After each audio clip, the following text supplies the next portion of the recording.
Hi, I'm Justin Boyd.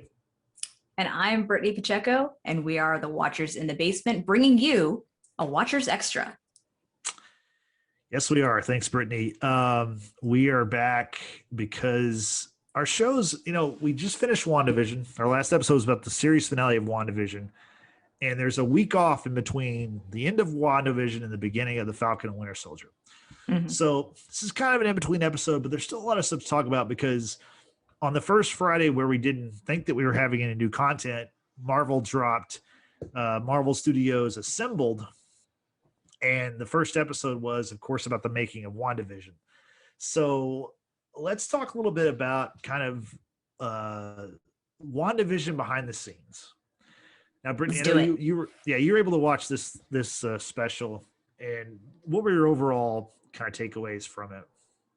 I was really glad that we got to see the making of WandaVision just because of the fact that they took it back old school. And by old school, obviously, the same methodologies of, filming in front of a live studio audience and it being more of like a theater piece with respect to the 1950s style episode.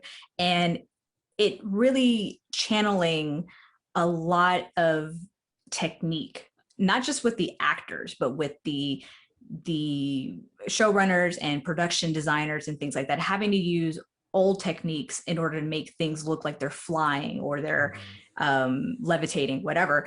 It was really interesting just to see those challenges and how you overcome those challenges. And even with the actors, of course, they talked about the costumes and the makeup. We saw that Vision's paint, if you will, instead of the traditional red face that we see. Paul Bettany had to be painted in blue because in black and white, the red color, true red color, comes off very, very dark. But when you have blue, it comes off a lot lighter in the black and white screen. So just those different techniques, those different challenges that they had to overcome, even with the more modern style of creating that hex and the static and the noise, if you will. That was just really cool and interesting to watch and listen to. I really enjoyed it. I really like seeing the behind the scenes things, because that's where the true magic actually happens. It's, the post-production is phenomenal, of course. The final product is even more phenomenal, obviously, but like the fact that behind the scenes work is just a whole other level right there. What did you think? I was going to comment on something you mentioned, which I did not know at all. The point about having to wear like blue lipstick to make it, like, if you're in black and white, they would, like, the female characters would wear blue lipstick because it would appear to be more red than like the red, which I like. That kind of blew my mind. I didn't know anything about that or even understand. I still don't totally understand why that's the case, but that's a color, probably graphical design stuff thing that I don't understand. Yeah, it just comes off very dark. So if I were to, make myself in black and white right now, my lips would look a lot darker than what they appear to right now. Of course, they would look almost as dark as my black shirt that I'm wearing, or my dark hair.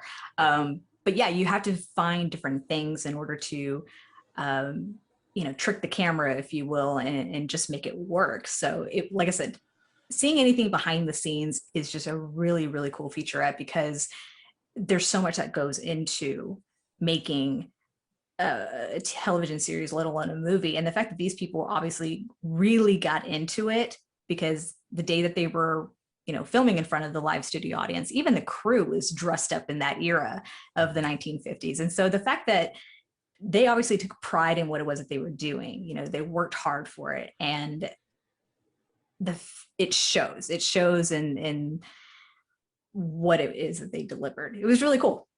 Yeah, no, I totally agree. And I like how quickly they put the making of out, like it was literally a week after the finale. And, as you could see, they obviously were filming this making of show while they were filming the show.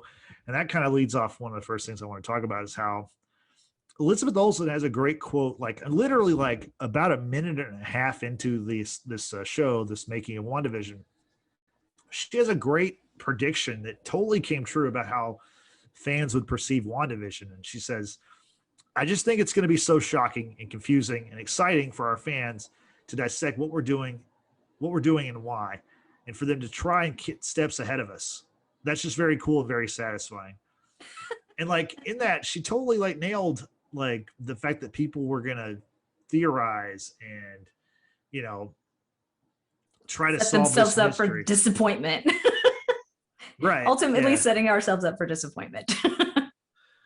Yeah. I mean, I think though, like, I think we talked about this a little bit last week. You know, I think the second time I watched the episode, I enjoyed the finale more because I knew that there weren't going to be any kind of crazy, you know, oh, Doctor Strange is going to be there, or oh, John Krasinski's Mr. Fantastic, who we don't even know if he's really been cast for that yet officially. Right. You know, all these like crazy theories people are Mephisto or whatever, none of that stuff came true. Mm-hmm. And I think when I watched it the second time, I mean, a lot of that stuff I didn't think was going to happen anyway. But when you watch it the second time, I really just kind of was able to focus on the story and the characters. And that's the thing. It's like this week, a lot of the people who are part of WandaVision, the showrunners and the writers and directors, they've been on podcasts or been interviewed by newspapers or websites. And they've all kind of had the same thing where they've said, look, like, you know, we never planned for a lot of this stuff to happen that people were theorizing.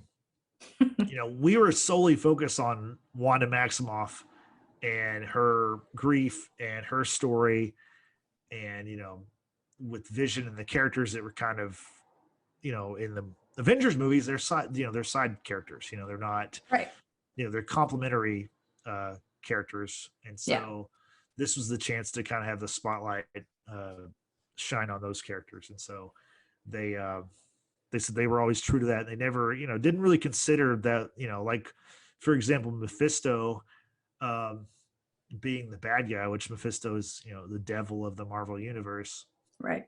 The showrunner / writer, Jack Schaefer, she said in an interview that, you know, up until a year ago, she'd never even heard of Mephisto. So clearly, like, Mephisto was not in the cards as far as a plan. So, but no, Elizabeth Olsen was so right in her assessment of the show before it even came out. So, yeah, absolutely. And I think even so, to call back to Nathan from our last episode, that he summed it up this way, that it was a love story disguised as like a superhero type TV show, if you will, because that truly is the main focus of WandaVision. Those two characters, what could have been, in a way, you know, it's a little bit more fantasized, it's a little bit more romanticized in a way. But the fact that that's all that this show was solely to be about was Wanda and Vision, but mainly Wanda, because she obviously is going to have a bigger role in the MCU, especially with Doctor Strange sequel coming out next year. There's still obviously questions about what happened with the White Vision, and some of their questions, obviously, that we didn't get answers to in this series. Hopefully we'll get answers to in the upcoming movies. I'm not really anticipating much when it comes to these other television series that are coming out, like with Falcon, because I'm sure they're going to have their own, you know, questions that are going to be left unanswered until the next film, and so on and so on. But with WandaVision and the assembled, I love how they're Marvel is just being so smart and capitalizing on their products, because of the fact that people are so invested. Clearly the world was invested with our theories and our different, you know, just takes on what the show is going to be like. And the fact that, you know, we crave for more. So the behind the scenes thing for WandaVision was fantastic. I'm sure we're going to get one for Falcon and Winter Soldier. And then when it comes to these other shows that will be coming out on Disney Plus within, you know, years to come. I mean, they're just so smart. Marvel is so smart to, you know, make a show of a show. Like that's just brilliant in my opinion. Yeah. And, you know, and Disney Plus, obviously they've done this with the Mandalorian. I think they actually have 2 seasons of that show, but it's more of I think it's 4 or 5 episodes per season about the Mandalorian. I haven't had a chance to watch. I don't know that I really have interest in watching that, but I did hear that the second season of that show doesn't even talk about the Luke Skywalker thing, which to me is like, if you don't talk about that, then there's no point in me watching. So yeah. Anyway, I did catch one episode because we're talking about the Mandalorian very briefly. dealing with the music for the Mandalorian, like the signature musical piece when it's the Mando, you know, walking in his music and that kind of thing, the different instruments used to create his theme. And that was because I love music, of course, like most people, but that was really interesting to see, I think, just in that respect. But I too haven't watched The Mandalorian behind the scenes as of yet. I'm a little disappointed about the whole Luke Skywalker thing because they had to keep that for, you know, a secret for over a year. And the Yeah, fact that no one got that info ahead of time to spoil it was fantastic. Yeah, so apparently they don't talk about it or even explain how they did it. I mean, which you know, some of that, whatever, you know, like you don't want to give out the recipe for the secret sauce. I understand that, but sure, to not address it, it's kind of strange because it was the coolest thing's happened in Star Wars, in my opinion, exactly, in 30 plus years. So. And the fact that you actually get Mark Hamill to reprise his role, you know, as a young Luke Skywalker, like getting his take on that, being approached to, hey, this is what we want to do. We want to bring you back in this sense. Like, come on, that's fucking amazing. Yeah, it seems like a missed opportunity. Definitely. But back to the WandaVision thing. What did you think about? So they interviewed a lot of the characters and actors who appeared in the series, and they even talked to Evan Peters, which I thought was pretty interesting. But I also think it was kind of noteworthy how he never mentioned. I mean, he's briefly interviewed from what they show us in the special. He doesn't mention, and no one ever says, "Hey, like I played this character in a different universe." Like. It was so strange that they didn't like mention that. And so that has me thinking one of two things. Mm-hmm. Either they're just not going to bring that stuff up because they're going to introduce their characters how they want to introduce them and create their own X-Men and their own universe and whatever. Yeah. Or two, they don't want to talk about that because they want it to be a surprise down the road. Which, did you think that, or do you have those kind of thoughts? I hadn't really consider that up until you mentioned all that right now. I wouldn't be surprised if either one of the two were to happen, if Marvel would just like kind of just, you know, start fresh now that they've acquired the X-Men rights. I wouldn't be surprised if they kind of revive it and, you know, recast and redo some of these movies. I know there's been talk about Zac Efron maybe being the new Wolverine, which I have a lot of mixed feelings about. I don't know about that, but with Evan Peters, not either they just didn't address it in the interview or they cut it out or, you know, whatever. You don't know how like these things work. Who knows with Marvel at this point now? I don't want to try to predict what it is that Marvel's going to do, because obviously with WandaVision, you know, we all thought a certain series of events may happen, and then it didn't happen. So it's like, I'm just not going to try to guess anymore. I don't want to be disappointed again. Well, in the same respect, like, you know, I mentioned that they interviewed pretty much every main character, you know, the actor that played the character in the series, except for the Hayward character. I know. Which I kind of wonder, like, is it just because he's just a generic random bad guy, or is it because they have bigger plans for him? I think it's probably more A than it is B, but yeah, that was kind of strange because he was such a big part of the show to not even talk to the actor, you know, have him say something like, "Oh, I'm thrilled to be a part of this universe," and I'm, you know, right, talking about his, you know, just to discuss his character. That was kind of strange, I thought.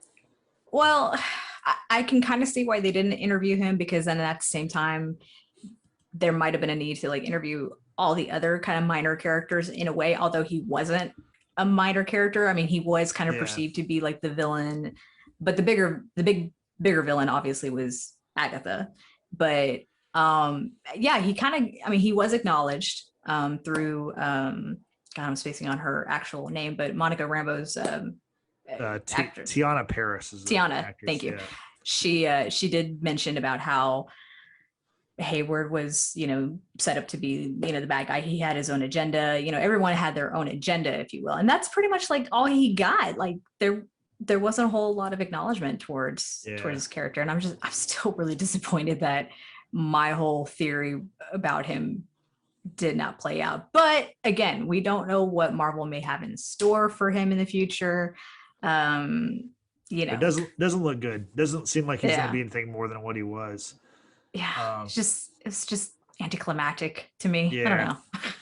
It's strange that they didn't interview him because, like, you can say, well, maybe they didn't have time, but this special was longer than any single episode of the series. So it's like 57 minutes, which is, what, Right. 10 minutes longer than any episode. Yeah. Talking about some of the other characters that were discussed, in addition to this show, I also heard an interview with director Matt Shackman. He was on the Phase Zero podcast. It's a podcast I listen to every week. It's pretty good stuff for the MCU. And he confirmed, he was asked the question about at the very end where, Wanda, turns Agatha back into Agnes. And then it's like, but then the hex obviously ends. So what does that mean for Agatha? And he confirmed that Agatha is in fact trapped in the Agnes character, and she's just living in Westview until, I guess, Wanda has, a reason to come get her or come. So she still has her powers, presumably. I would think so. I just would think that maybe she doesn't have the power to use them because she doesn't have free will, because she's trapped in this spell. Yeah. She's trapped in this character. So that's what, that was kind of confirmed. And then I saw an interview with Jack Schaefer on Deadline.com, and she kind of said the same thing. So that's what they're going with. Because that was one of our questions last week was about Hex was no more. So does that mean that Agatha is no longer Agnes? But apparently she is. So yeah, that was. I mean, it does make sense. I mean, I'm glad that he came out there and clarified that one question, at least that we had. I guess the fact that Agatha's powers can't be matched with that of the Scarlet Witch, so that would make a lot of sense. I'm pretty sure this will not be the last time we see Agatha again. I'm pretty positive. But then at the same time, I don't want to set myself up for disappointment. So yeah, I think that she was such a huge character, and just the fan reception to her, she'll be back in something. And I like I said, I've heard from different podcasts and stuff in the comics, like she's not really totally a bad guy. She's kind of an ally for Wanda in a lot of cases. Right. So I think that when she does come back, we'll probably see her more as an ally. It's almost kind of like how Loki, in the first time we meet him in Avengers, he's the main bad guy, or he's a lieutenant of Thanos basically. Yeah. And then several movies, as he moves on, he's kind of helping Thor, kind of not. Like he's always kind of has his self-interest in place, but then he's straddling between right. He's on the fence between good and evil. Leaning more evil for sure, but he's not total full-on bad guy. So I think we're gonna see that from her. Yeah, and that's a good parallel to make, because I think with Loki, especially in Ragnarok, you really did see, he was still up to his, no good deeds with obviously being Odin, and then helping Thor ultimately rescue all of Asgard and what have you. But yeah, with Agatha, I hope this isn't the last time we see her, because I think Catherine Hahn just really did a really great job being Agnes / Agatha. And while on this topic, going back to Assembled, to see the different takes that these actors do for specific scenes, right? We saw plenty of the actors on the wires to, simulate them flying and what have you. And so seeing Catherine Hahn do a take of her line revealing Wanda's true identity, talking about, you it was a little bit more forceful than what the actual final cut ended up being, where it was just a little bit more explanatory. So the line of, you're supposed to be a myth, and in Assembled, Catherine's like really doing like, you're supposed to be a myth. It's just really interesting to see the different ways that a line can be delivered and how that ultimately changes the environment, I guess, in a way. Because seeing that take versus what we finally saw as the end product, I was like, oh, I'm glad they went with this because it wasn't so like psychotic in a way, in my opinion. Well, and to follow up on that point, they show another scene from Catherine Hahn where she's doing the Agatha all along at the very end of it. And, and she says, I killed Sparky too. Yeah. Well, then like she walks away and she's like, just, over the top, bad guy cackling. Then she tosses the dead dog, which they didn't show in the show. God, but yes.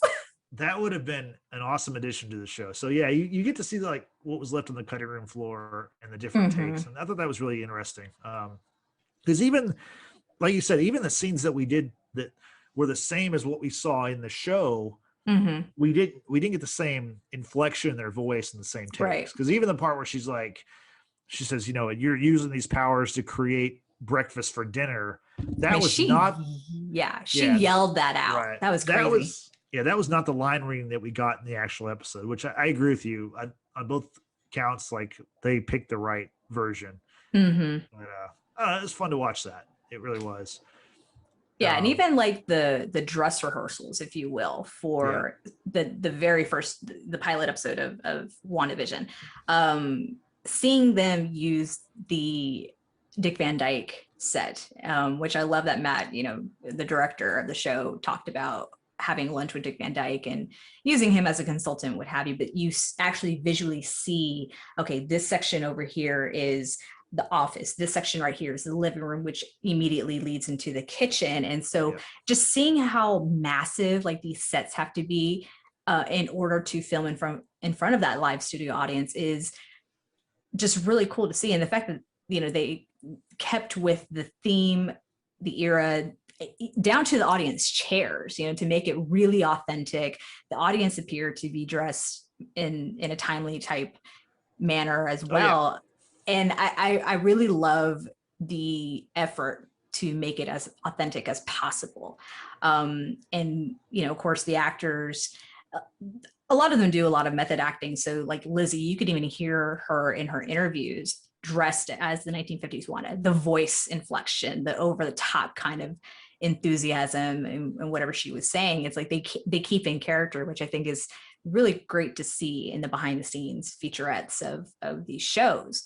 And one of the things that was funny in that interview, they were talking about their costumes, talking about having better posture and having a waistline, and Vision apparently needed a fake butt.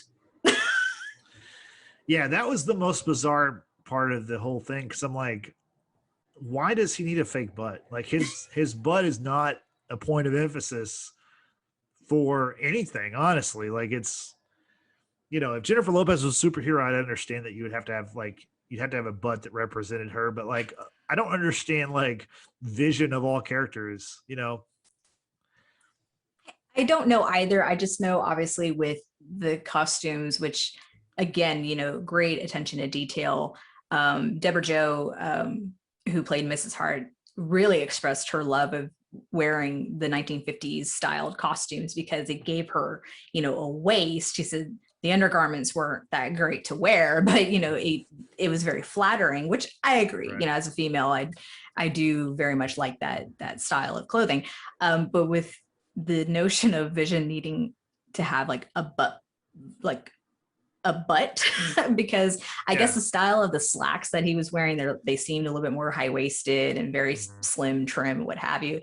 I guess Paul Bettany just doesn't have a whole lot in his caboose and he needed a little assistance. But I thought that was just really interesting how the lengths that they had to go. And I'm curious, was that a thing for the actors back in that day? They needed to wear, either like a girdle or butt lifts, if you will. Paul Bettany even said that in his shoes, he had lifts in his shoes. And that was something that I know for a fact that actors such as Bing Crosby had to wear during his time, because Bing Crosby was a little bit on the shorter side. Yeah. But I mean, they being the crew did a fantastic job again to make this authentic, and I really appreciate the effort that went behind that. Yeah, and like you said, they really go into that as far as like, from the 50s all the way up to current day and the different set changes and the costume design and stuff. It's a really interesting look at that show. And it's Seeing sorry, one thing, seeing like the freeze, like the freeze framing when Wanda is using her magic to change out of her Sokovian dress, you know, the very very seductive looking dress, and she's like, oh, I need to change, and she snaps and then pauses long enough for the cut to end, and then it's like, and then I change, like, you know, she's playing up to the audience, and I think that was great. Also her with the magic of cooking, you know, the dinner, and you see like the uncooked chicken and then, you know, freeze, and then someone comes in and changes the prop, and then, you know, unfreeze, and, you know, they just have to really, you know, work on their craft and their timing, and it's so fun to watch, because I think Lizzie Olsen had said it, it's basically theater, you know, at this point what they were doing is theater. And she talked about her training at NYU, where it's like, you know, why do I need to learn all this other stuff? I'm never going to, you know, use this in my career. And then lo and behold, she actually used a lot of that training in WandaVision. In the biggest role of her career. Yeah. Or the biggest project. Yeah. Exactly. One of my favorite parts of the show was whenever they talked with the songwriters, the people who, I guess, produced the music from the different, you know, episodes and the different time periods. What did you think about that part of the show? So I really loved that. I didn't realize that it was Kristen Anderson Lopez and her husband, Robert. They are songwriters from Frozen, and they actually won, I believe, an Oscar. Was it an Oscar? They won a major award, okay, for their work in Frozen. And I remember their speech, their acceptance speech, and it was just so cute, because as songwriters, they wrote their little parts, and it was one person's turn, and then it went to the other person, back and forth. It was just so charming. And so the fact that these two were brought in to write the different theme songs for, you know, WandaVision, you know, episodes was just so fitting. And the very fact that Robert had talked about, you know, we had to start with just like a few notes, and that was going to be the tone for all of the theme songs. And so he, you know, Robert played it, and his wife was just like, that's it. Okay, now we have the rest to figure out, the 50s, 60s, 70s, and so on. But the fact that they used those few chords or a few notes as the basis for everything, and you do hear the modifications throughout the eras, like, it's brilliant. Like, I don't have that mindset to do that kind of work. So to see the inner workings of what songwriters do, and, you know, composers and musicians will do with music, is just really, really cool to see. Yeah, I agree. The one thing that they didn't talk about, or the one song they didn't really go in depth on, was the Office style theme, which I was, you know, probably my favorite, just because, you know, obviously the Office is one of my favorite shows. Yeah. But they, you know, I did like how the very end of the show, the credits were to the Office song. So there it was, for sure. That was I'm glad they included it, because that would have been a pretty big omission in my mind. Yeah.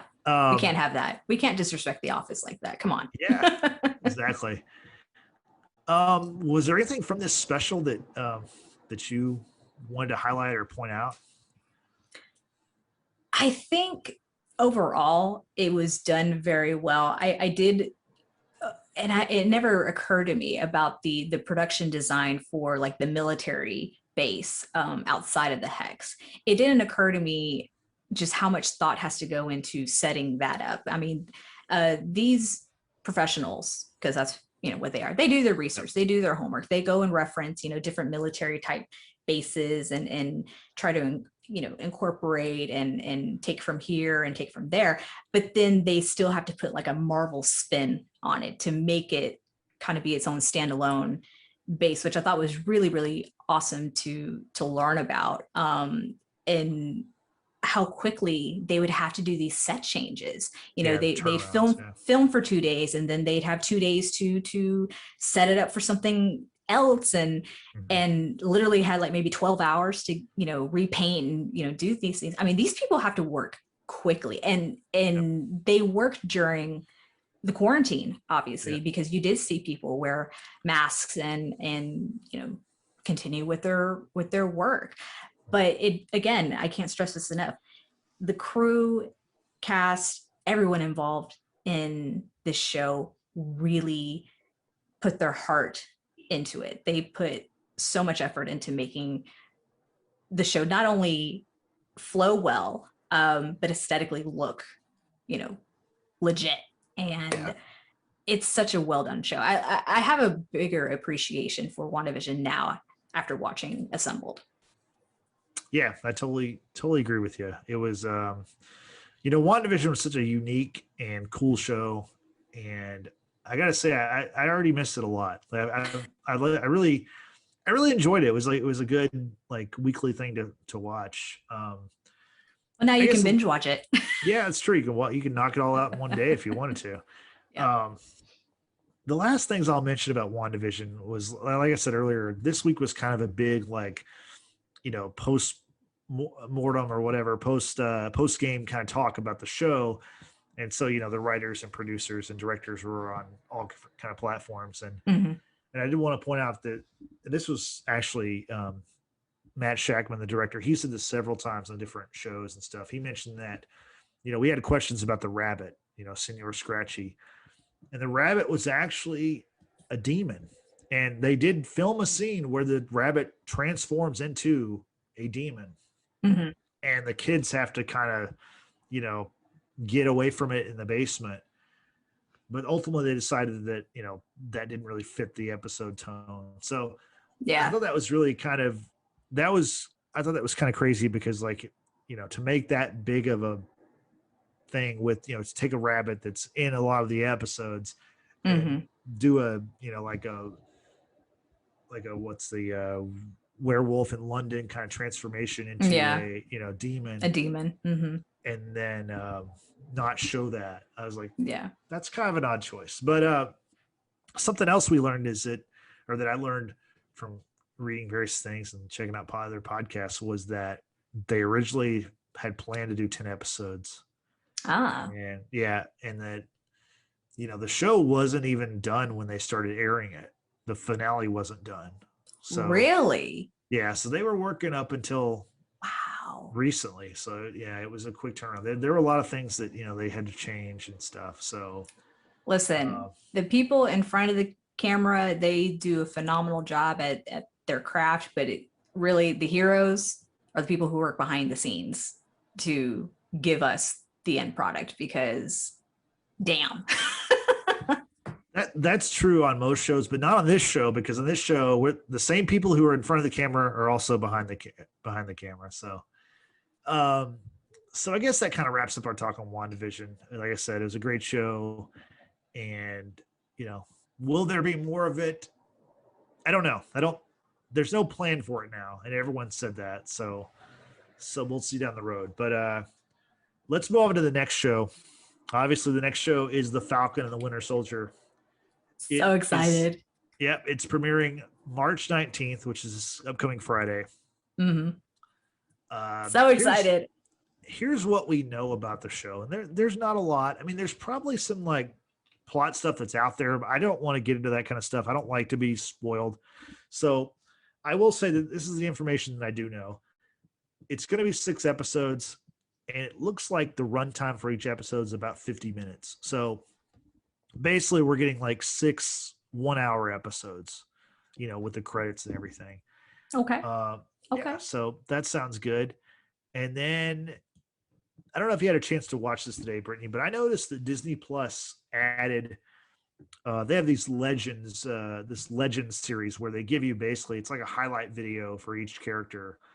And for WandaVision, they only had a highlight video of Wanda and Vision. But for the Falcon and the Winter Soldier, of course, they have the Falcon and Winter Soldier because they're the title characters. Yes. But they recently added little vignettes for both Zemo and Sharon Carter. So So go ahead. so I haven't checked that out yet because at time of recording, that was just brought to my attention shortly before we started recording this episode. I'm gonna have to go check it out because what I really liked about the legends of these vignettes, I mean, they're very short, very brief. I mean, they kind of they sum up these characters really, really well, and obviously pull from different, movies, of course, at this time. But the fact that if you aren't well versed in certain characters, this is like a really good way to just kind of get that bit of information that maybe you're lacking. Obviously, it seems right now that we're focusing on these MCU original television series with characters such as WandaVision, Falcon, and the Winter Soldier. But I'm gonna definitely check out the Baron Zemo and Sharon Carter because they're obviously being brought back into our lives, if you will, through the Falcon and the Winter Soldier. And that's going to be really interesting. I'm hoping, because I don't know entirely for sure, I'm hoping they still have Daniel Bruhl as Baron Zemo, because I think he's just he absolutely is. Thank God. Yeah. He's fantastic. I think he's a fantastic actor. He just did so well in Civil War. But more than anything, I just can't wait to see the banter between Sam and Bucky, because they're just fantastic together. Yeah, there's no casting issues from what there are casting changes. It's the same people that are back.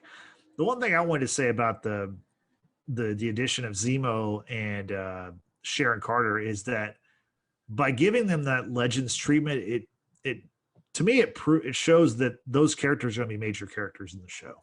So, yeah, I'd agree. So that's worth knowing. And by the way, both those episodes are like 4 or 5 minutes long, so it doesn't take long. They're just quick highlight videos. They're actually a little bit shorter than the Falcon and the Winter Soldier of those videos. So anyway, we're excited. That show's coming up next, March 19th. So we will be talking about that in our next episode. And to everyone who's tuning in right now, whether it's through YouTube or Spotify, be sure to go and check out our social media pages where I dropped the latest graphic for the Watchers in the Basement in the style of the Falcon and the Winter Soldier logo. I'm really proud of that graphic. We have got to get merch. I mean, let's just be real. We need to get merch because that logo just looks damn cool. Not to toot my own horn, but beep beep. Right. Yeah, you should, because that I think all of our graphics are really cool, but that one especially it's my favorite one. Yeah. I would love to see that logo on a shirt, because that's a shirt I would wear a lot. So it's very good stuff by you. So thank you. Appreciate it. Thank you. So moving on, let's talk about something that just happened. I guess happened today. That was official. I think it was last night. Okay. I started doing a little bit of research. It was last night. Okay. So Avengers Endgame is no longer the highest grossing movie of all time. It's been unseated by the previous number one highest grossing movie of all time, Avatar. And you might say, well, how is that possible? Well, Avatar was re-released over the weekend in China. It grossed an additional 12.3 million. And so it now has, as a past Endgame, it's now at 2.802 billion. So good grief. a lot of money. Brittany, can I borrow $5? Right. I've never seen Avatar. Have you seen Avatar? Is it a good movie? What's your take on it? So I have seen Avatar. My recollection of it is not going to be that great, because the one and only time I did watch the movie in its entirety, I was recovering from a deviated septum surgery. I was a little high on pain pills, so my judgment on the movie is probably not going to be the best. But from what I do remember, visually, it's cool. I mean, it's this whole other world. You have, humans basically just like embodying these different creatures, within the Avatar world. And see, I can't even like explain it that well because I don't remember like the names of the land or the people, the blue things, the tall blue things. So it's I think they're called Smurfs, I believe. They're tall, Justin. They're not short. Fair. Goodness. Good clarification. Good job. Okay. No, but like from what I remember, visually, it was very captivating. Story-wise, it was, far-fetched, like most movies, of course. But I know that for the longest, it was regarded as like James Cameron's like best thing ever aside from Titanic. And then he also did Terminator. He did the Terminator. No one cares about Terminator. Just kidding. Terminator 2 is like one of the best movies ever. It's still really good. Terminator 2 is like yeah. That's going to be a different pod series from us, because I know you're on this whole Terminator Skynet kick that will come into fruition one day, probably by your hand. I'm working on it. Working on it. Yep. But anyway, with Avatar, like I said, my experience watching it, I'm having a very difficult time remembering all of it. Will I go watch it again? I don't know, because I do remember it being a considerably long movie, and I don't know. Well, I mean, you can't really say that, because the Snyder Cut's going to be 4 hours, and you're going to watch every minute of that. Listen, so. I've watched all the extended editions of Lord of the Rings and The Hobbit multiple times. I will not watch the Snyder Cut. I'm sorry. I just won't. Like, it's not my jam. Sorry. Okay, fine.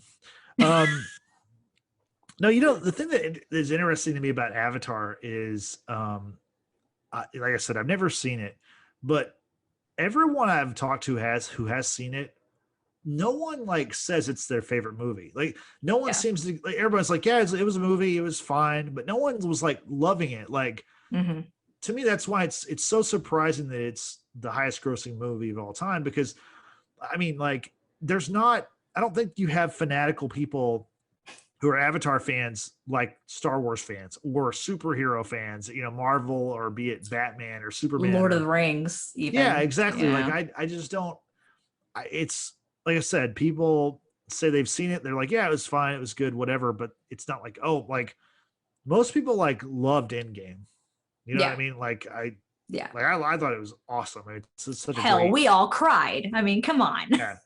I saw it 3 times in the theaters. It was, I mean, it's a 3-hour plus movie. So, I will agree with that statement about having watched Avatar. It's like not going to break my top 10 for sure. I don't even know what my top 10 is, but I know for sure Avatar is not going to be in the top 10. Right. It's one of those things I feel like in order to feel like you can comment on it, you obviously need to have watched the movie in order to just weigh in. But it's not like a make or break, like, oh, you're not cool because you haven't watched Avatar. Like, no, my life has gone on, like, I'm good. I think my life would be the same had I not watched it. Like, I'm not knocking the movie itself. It's just, it's not my jam. Like, I'm not going to go back and rewatch it like I do Harry Potter or other, franchises. Like, I'm just not. And you don't have to go to the theater to watch it. I mean, I'm not even sure if theaters here are open right now, but because it's on Disney Plus. It's been on Disney Plus for a while, so you can watch it there. So my question is, why was it finally released in China? I mean, I know there's always like restrictions with certain movies and things like that, but why now? It was released there before. It's just they're trying to reopen their theaters, and so they're putting big movies.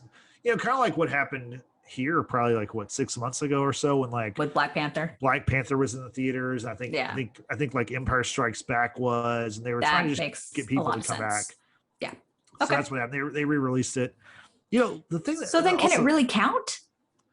No, it does count. Yeah, because it's still the same film. Yeah. I mean, technically Endgame was released twice, because Endgame came out, and then they took it out of theaters for like a week because they released like an extended edition, which was like 5 extra minutes, which I went and saw that.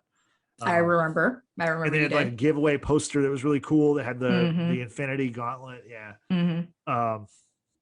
So, who knows? Maybe Avengers Endgame, the 10th anniversary or the 20th anniversary will be released again. And, Yeah. you know, hell, by then, maybe, you know, there will be a slew of movies that will have passed all these movies. I don't think so because of Yeah. the theater situation given the pandemic, but God forbid DC, you know. Sorry, I couldn't even finish that sentence without well, laughing. I don't think it'll be a DC movie. I think it'll be Marvel movies or Yeah. something else. But the last thing I'll say about Avatar, and this is what's interesting about it to me, is the fact that Avatar apparently has 4 planned sequels, Mm-hmm.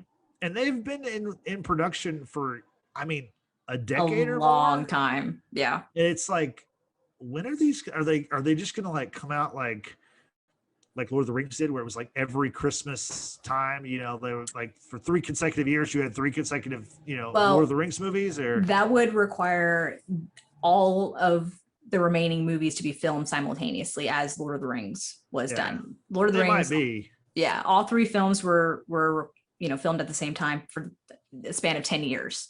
Right. And that was the only way they were able to release it the way that they were. So I don't know. I mean, things stay in pre-production for a long time, and then some things just, you know, never come into fruition. But I will say, the last thing I will say in regards to Avatar and Endgame, Zoe Saldana is banking, because the fact that she not only is in the Marvel Cinematic Universe as Gamora, you know, she obviously was in Endgame, but she also was a lead in Avatar, and both are owned by Disney. Right. They're going to be making bank, Yeah, obviously. Disney is banking. I don't think she's making Yeah. any more money than she But already hey, did. But she's in 2 big, you know, films. Not yeah, only that, but Star Trek. And then she also, if you want to keep on track with Disney, she was in the first Pirates of the Caribbean as Anna Maria. She slaps the mess out of Johnny Depp, which I would love to do one day. But anyway, so yeah, you know, she's, you know, probably unintentionally just, you know, making bank. Probably intentional. I mean, she is an actress, so that's cool. That's fine. That's fine. Exactly. Okay, so Yeah. from there, let's talk about Batman. And I want to bring this up because the Batman, the Robert Pattinson movie, which will come out next year, they recently wrapped up filming. So that's Bravo. exciting. Yeah, because you know, it was obviously impacted by the pandemic, which I mean everything has been. If Batman ends up glittering, I'm gonna shit my pants. Well, don't do that. But there's got to be a bathroom in that behind you somewhere, down one of those hallways or something. Now, Yeah. the Batman, it wrapped up, and that's cool, and I'm looking forward to it. The trailer dropped over the summer. I thought it was really good. But I am vengeance. right. But instead of talking about that Batman, I wanted to bring up a Batman movie that I saw just the last couple days, you know, the last few days. It is a Batman fan film, and it's produced. The company is Bat in the Sun. The film is called Dying is Easy, and it's about a 25-minute video. It's on YouTube. I mean, Bat in the Sun has millions of followers, so and they've been around for a while. But the reason why I wanted to highlight this is because the guy in the Batman costume, the actor is Kevin Porter. It's the best like in costume looking Batman I've ever seen. Like, yeah, he looks like the Batman from the Arkham Asylum video games, but like in real life. Like it's pretty impressive. I would urge anyone interested in Batman or just want to see a cool costume to check out Bat in the Sun, because they have a lot of cool stuff. Not just Batman, they have all kinds of videos. They have a video where Batman is fighting Darth Vader. They've got, you know, Spider-Man and Deadpool and all kinds of stuff, and Wolverine versus you know, the Winter Soldier. I mean, they've got all kinds of cool stuff. But yeah, that costume is amazing. What did you think about that, Brittany? So once again, you open, you know, my eyes to new things. So I didn't hear about this up until, you know, right before we started recording this pod. And so I did check it out for just a few minutes. The opening was really cool, really solid. Visuals look great. The mood of it seemed very appropriate for like a Batman movie. But yes, the Batman costume looked legit. Like it could have been a Christopher Nolan type of, production with just how that costume looked, I think. It was cool. I'm going to go back and check it out for, the rest of it. Cause it's only like a 20, what did you say? 25 minute. Yeah. I think it's 25 video. Minutes. Yeah. Yeah. So like, that's nothing compared to a Snyder cut. That's going to be 4.5 hours long that, I can't get back. It's going to be only 4 hours and 2 minutes. Okay. So not 4.5 hours. Like you're inflating it too much. Okay. So that was a good transition. Am I though? Yeah. So let's talk about the Snyder Cut. This is our last topic for the week. The Snyder Cut, of course, famously will drop on March 18th, a day before the Falcon and Winter Soldier. As we've said numerous times, it's going to be 4 hours and 2 minutes. But the movie actually leaked on HBO Max a few days ago. And if you were tuning into Tom and Jerry, the new animated / live action film, you got to see about 2 hours of the Snyder Cut before that was before the HBO Max people realized the mistake and took it down. Was it a mistake though? Let's bring it back a little bit. Yeah, let's bring it back a little bit.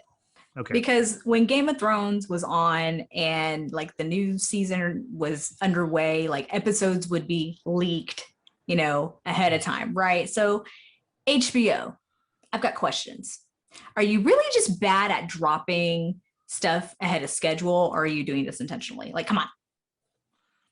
I think it was a total mistake. I don't think there was any kind of, what did they gain from it? You know what I mean? Like buzz. But there was already a lot of buzz around the Snyder Cut. Like, I don't think that's gonna. Well, okay, that's fair. But the people who like that, who like comic book stuff, they're gonna watch this movie, whether they hate watch it or watch it out of enjoyment. Yeah. So, did you find this out because you were watching the new Tom and Jerry movie, or no? I just saw that on social media. No, I wasn't watching that movie. I have no desire to watch Tom and Jerry. Had I have known, I would have checked out the first couple hours of Snyder Cut because it would have given me like a leg up on everybody else. Because so then you would have, in total, once you actually do see the whole thing, you would have watched at least 6 hours and 2 minutes. No, I would have just gone to wherever it ended. Wherever the Tom and Jerry cut ended, that's where I would have picked up the Snyder Cut. That's hilarious. Yeah, because I don't think I'm going to watch this movie more than I might watch it twice, but not. I'm very interested to see how you do this because from what you've told me, you can't really sit for a long period of time and watch something like as long as movie of that time. I can watch it in segments though. I can make it 4 1-hour episodes if I want to. Oh my god. No, I think I'll probably try to watch it in one sitting, or at least in one. I'll definitely watch it in one day. Next Thursday, I will have watched the Snyder Cut. Now, whether I take 7 breaks in the middle, who knows? But so Zack Snyder was featured in a New York Times article that came out today. And I thought this was interesting. He's talking about, how his universe compares to Marvel. And he talked about Marvel's success. And I wanted to read this quote. He was asked, was it intentional to have your universe contrast what Marvel is doing in movies? And he says, I knew it before BVS, meaning Batman vs Superman. When we made Man of Steel, Marvel is doing something else. They're doing, at the highest level, this popular action comedy with a heart, and they have that nailed. An effort to duplicate that is insanity because they're so good at it. What DC had was mythology at an epic level, and we were going to take them on this amazing journey. Frankly, I was the only one saying that. So I want to give everyone my take on that. So I admire the fact that he wanted to do something different than Marvel, but it doesn't have to be that different. The characters are different already. So I don't understand why. And I don't know if you noticed this, but this is a lot of people who like these Snyderverse movies. Like a lot of them don't think it's highly of Marvel because they like to say, oh, well, the Marvel movies, they're all the same. They're cookie cutter or whatever. And that's not true. I mean, they're all the same in the fact that they're all pretty good, but they're not the same kind of movie. I mean, they have different directors, they have different people running the show.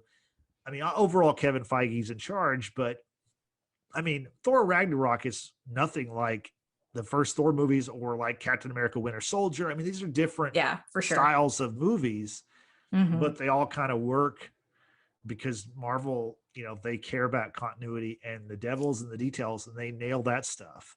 And so I don't like this notion where it's like, well, Marvel does the funny action comedy with heart. Like that's almost kind of a put down because they're like saying, oh, it's like they do like this family thing. It's like, no, they just make good movies. Like, sorry, but like the other movies were they like the Batman, Batman versus Superman and Man of Steel, they're just not that good. I mean, like that's flat out. I mean, like the Batman versus Superman extended edition is better than the one that was in the theaters, but it's you still have the dumb Martha stuff. You still have Jeffrey I was Eisen, waiting for that. Or what's his name? The whoever played Zuckerberg is Lex Luthor. Oh yeah, Jesse Eisenberg. Jesse Eisenberg, yeah. I hated that casting. He's just all over the place with that character. Like there's a lot of stuff that like. Anyway, I mean, because he kind of compliments Marvel, but then it's also kind of backhanded because it's like, well, they do this like formulaic thing, and it's like, their formula is make good movies. Like, it's like what people say about Nickelback. Oh, that's a little different because I mean, no, it is different. I mean, it's a formula that they stick with and they make money. That's what it is. Yeah, but Marvel movies are definitely on a higher plane than a Nickelback song. Fine. Yeah, because a lot of their songs are very similar, whereas the Marvel movies are not very similar, except for they're all good. Well, yeah, so. That's okay. So fine. The last thing I wanted to say about the Snyder Cut is, will this be the end for the Snyder Cut? The reason why I say that is because in this New York Times interview, Zack Snyder confirms, which this has been a rumor for a while, that the movie is going to end with a cliffhanger. It doesn't have a definitive ending. And the reason for that is because originally Justice League was supposed to be a 3-part movie, a 3-act movie, or whatever you want to call it, 3 parts, three, a Justice League film with 2 sequels. And of course, that didn't happen.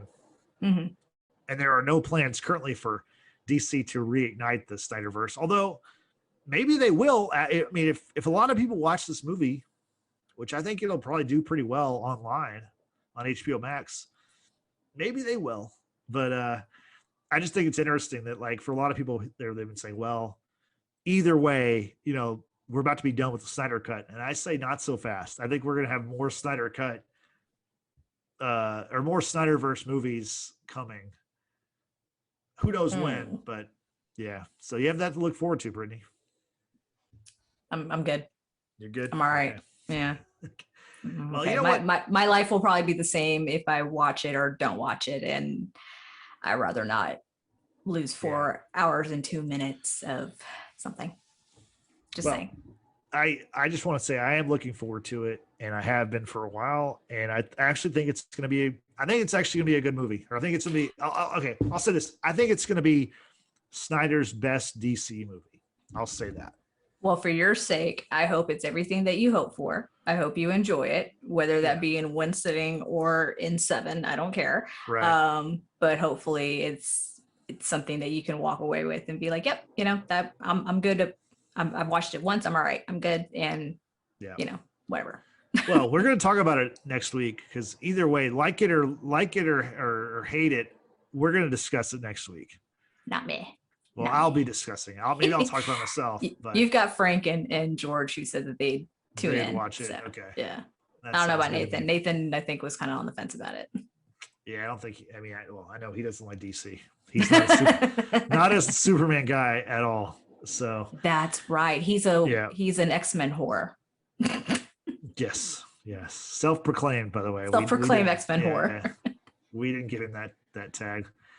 Well, Brittany, before we wrap up, how can people find us on social media? Very simple. All you have to do is just search the Watchers in the Basement on Facebook, Twitter, and Instagram, and check us out on YouTube. Mainly do a lot of video podcasts, but if that's not your thing, we are also available on Spotify, Apple Podcasts, and Google Podcasts, all thanks to anchor.fm, where they make it super easy for us to record a podcast and upload it. That way we can get it out to everyone.